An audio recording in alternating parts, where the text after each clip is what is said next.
Buenos días, Santo Domingo. Gracias por sintonizar cada lunes su sección A Tu Medida en Buenos Días Santo Domingo por N16. En el día de hoy traemos un tema sumamente importante, la nutrición en procesos quirúrgicos. Si usted está pensando hacerse alguna cirugía, ya sea por estética o por alguna patología, es importante que sepa que la nutrición complementa una función especial y sumamente importante en este proceso. En el día de hoy tenemos la presencia del doctor Pablo Castillo, quien es cirujano general y experto en el tema. Buenos días, doctor Pablo Castillo. Muchísimas gracias, Máximo, por la invitación al programa y al segmento para hablar de un tema tan importante como es la nutrición en el paciente perioperatorio, que es algo que hay que verlo antes de la cirugía y después de la cirugía, porque realmente son sumamente importantes. El placer es nuestro, doctor. Es muy importante que la población sepa la importancia de la nutrición antes de una cirugía y posterior a una cirugía. Pero tenemos que comenzar preguntando, doctor, ¿qué son los procesos quirúrgicos? ¿Por qué una persona tiene que operarse?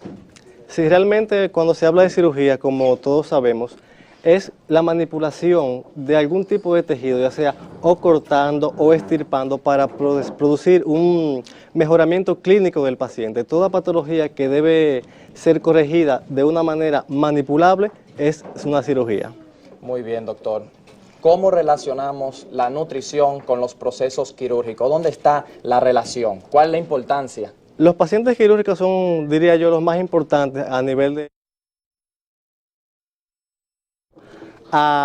provocar un ayuno antes de la cirugía para que realmente tenga una preparación previa y no provoque lo que se llama broncoaspiración, que es cuando se provoca una anestesia y así entonces el estómago está vacío y no se va ese contenido alimentario hacia los pulmones.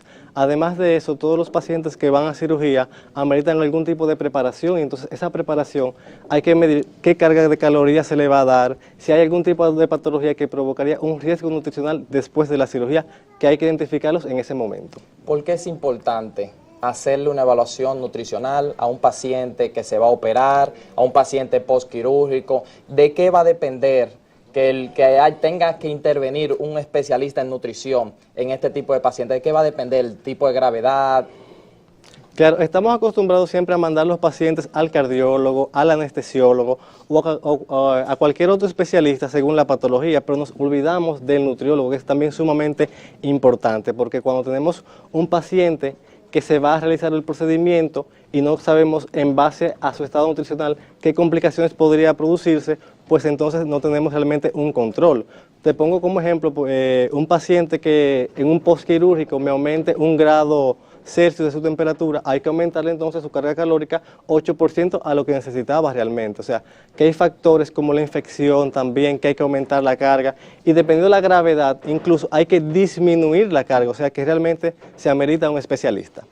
¿Qué objetivo se persigue principalmente con la evaluación nutricional en un paciente quirúrgico? ¿Interviene la nutrición en pacientes que se van a hacer algún tipo de proceso quirúrgico estético? Pero claro, de manera estética o plástica, como se quiera llamar realmente, por ejemplo, las liposucciones se van a disminuir 0,5 gramo de hemoglobina por cada litro de grasa aspirada, o sea que son realmente importantes, aunque parezcan sencillas.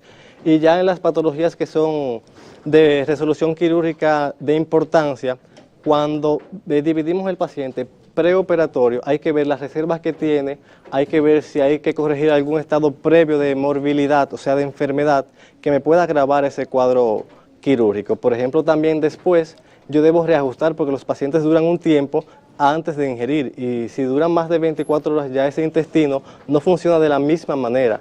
Por lo tanto, hay que tener un control estricto sobre eso. ¿Qué indicadores nutricionales, doctor? Porque sabemos bien que hay pacientes que están descompensados, que tienen problemas de desnutrición, que están muy obesos, pero ¿qué indicadores busca el cirujano al momento de efectuar un proceso quirúrgico? Cuando tenemos pacientes electivos, vamos a buscar realmente indicadores como el peso, que es el más importante, porque realmente el peso te determina un buen estado nutricional, su índice de masa corporal, su composición, porque pueden estar dentro de un peso adecuado pero que esa composición corporal no sea de masa muscular, sino de grasa. O sea que realmente hay que valorar esos factores. Por ejemplo, las proteínas son sumamente importantes porque nos ayudan al proceso de cicatrización, las reservas de hierro, las reservas de zinc y, por ejemplo, los niveles hemáticos, que son muy, muy importantes para que realmente el proceso sea eficaz. ¿Ha tenido usted en su quirófano algún proceso donde se haya complicado debido a anestesia, un proceso quirúrgico? Sí, mira, es que los fármacos y los anestésicos realmente tienen influencia en el estado nutricional, aunque realmente las personas no lo piensen. Por ejemplo, una anestesia te puede retrasar el movimiento intestinal y provocando así entonces que a la hora de que el paciente inicie su tolerancia, que inicie ya por una nutrición bioral, pues haya un proceso que se llama ilioadinámico, o sea que el intestino no se esté moviendo y ahí se te complique la cirugía. Hablemos de mitos. Existen muchos mitos de los pacientes de nutrición, pacientes que se van a operar, no se debe aplicar la nutrición, sí se debe aplicar la nutrición. ¿Qué sabe el doctor Pablo Castillo sobre este tema? Mira, realmente hay muchísimos mitos porque la población dominicana tiende a, en base a cierto empirismo, pues tomar algún tipo de conducta sin ser especialistas. Pero, por ejemplo, dicen que no se puede comer huevo. Claro que hay que comer huevo. Incluso la proteína del huevo, que es la ovoalbúmina, es la proteína prototipo de la OMS, que es la Organización Mundial de la Salud. Y, por ejemplo, también dicen que no pueden comer carne de cerdo. Claro que pueden comer. Se pueden comer un sinnúmero de alimentos que la gente no los tiene como válidos para procesos quirúrgicos, pero que no tendrían ningún tipo de problema. Siempre es importante recalcarle a la población que se guíen de las indicaciones del especialista, no se me guíen de lo que digan la población en general. El doctor Pablo Castillo es de la escuela del Padre Villini, ¿verdad? Tengo entendido. Orgullosamente. ¿Está funcionando el departamento de nutrición en combinación y trabajando de la mano del departamento de cirugía? No solo que está funcionando, que está catalogado como uno de los mejores del país. Realmente el Departamento de Nutrición del Hospital Padre Villini es una referencia y trabaja conjuntamente no solo con cirugía, sino con una unidad de hemodiálisis que tenemos allá, la más grande del país a nivel público, con medicina interna y las demás especialidades. ¿Qué recomendación le puede dar el doctor Pablo Castillo a la población que nos observa y que nos está solicitando? Que necesita hacerse un proceso quirúrgico. ¿Qué recomendación le da el doctor Pablo Castillo a estas personas? Lo primero es incluir una evaluación nutricional prequirúrgica, independientemente del tipo de cirugía que se vaya a realizar. Seguir al pie de la letra las indicaciones del especialista y sí se podrían evitar, por ejemplo, alimentos que serían un tanto irritantes, por ejemplo, la cebolla, el vinagre, el repollo, que aumentan el gas intestinal y que podrían producir algún tipo de malestar que se podría asociar a la cirugía, porque realmente es en base a la alimentación que se pueden corregir.